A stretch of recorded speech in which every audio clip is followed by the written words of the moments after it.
আগামী নির্বাচনে আওয়ামী লীগের অংশগ্রহণের ব্যাপারে অন্তর্বর্তী সরকার আপত্তি করবে না বলে জানিয়েছেন প্রধান উপদেষ্টা ডক্টর মোহাম্মদ ইউনূস। সব রাজনৈতিক দলের অংশগ্রহণে নির্বাচন চেয়েছে বিএনপি। প্রধান রাজনৈতিক দল হিসেবে বিএনপির মতামত উপেক্ষা করবে না বলেন তিনি।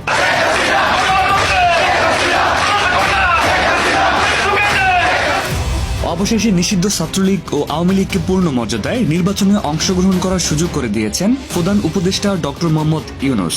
সম্প্রতি ভারতীয় সংবাদ মাধ্যম দ্য হিন্দুকে দেওয়া এক সাক্ষাৎকারে এমন তথ্য উঠে এসেছে। গণহত্যার দায়ে মামলা করার কারণে সাবেক প্রধানমন্ত্রী শেখ হাসিনা নির্বাচনে অংশগ্রহণ করতে না পারলেও দেশে ফিরে নির্বাচনে অংশগ্রহণ করবেন তার পুত্র সজীব ওয়াজেদ জয়। আবারও আপনাদের সকলের প্রতি আমার ব্যক্তিগত কৃতজ্ঞতা। আর বেশি দিন নাই, মাত্র 1.5 মাস।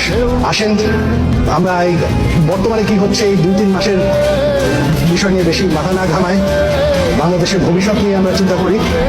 সামনে বাংলাদেশের ভবিষ্যৎ নিশ্চিত করতে চান, একটি উপায় ভোট দিতে গিয়ে নৌকা ভোট।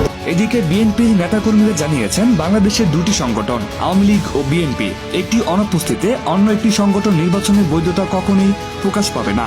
আর এজন্যই আওয়ামী লীগকে আবারও পুনরায় নির্বাচনে অংশগ্রহণ করার আহ্বান জানিয়েছেন বিএনপির নেতাকর্মীরা। আমরা সবাই ঐক্যবদ্ধ হই, আমরা যেন ঐক্য ভেঙে না ফেলে বিনষ্ট না করে আমরা যেন।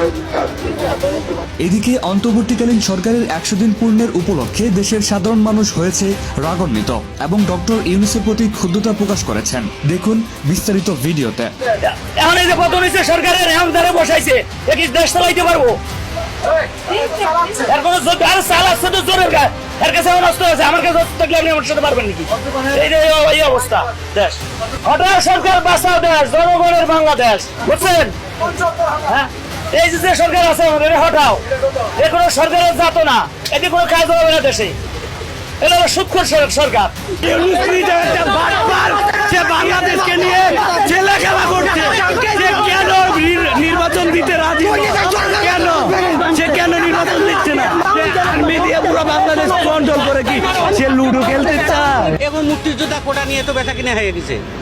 তা আমরা তখন ওদের সাথে ছাত্রের সাথে জড়িত ছিলাম, কিন্তু তারা আমাদের এই যে স্বাধীন দিল, এখন কোন স্বাধীন দিল আমরা বুঝতেছি না ব্যাপারটা। আজকে বর্তমান 150 টাকা ইনকাম হয়েছে, হুদায় 150 টাকা। ঠিক দিয়ে আমার খরচ আছে 500 টাকা, আমাদের ছেলে মেয়ে কলেজে যায় 150 টাকা দেওয়া লাগে। আমার বাচ্চা আরও খরচ আছে, প্রাইভেট আছে, কোচিং সেন্টার আছে, তাদেরকেও দেওয়া লাগে মাস গেলে 3000 টাকা। তাহলে আমার খরচ আছে 6000 টাকা মাস। তাহলে আমার এখানে আমার থাকি খুব। হাসিনা যাওয়ার আগে যে চাউল 48 টাকা কম, তত্ত্বাবধায়ক সরকার ইউনূস আইছে, ওই সিন্ডিকেট যারা 16 বছর করছে, হ্যাঁ উনি 48 টাকা চাউল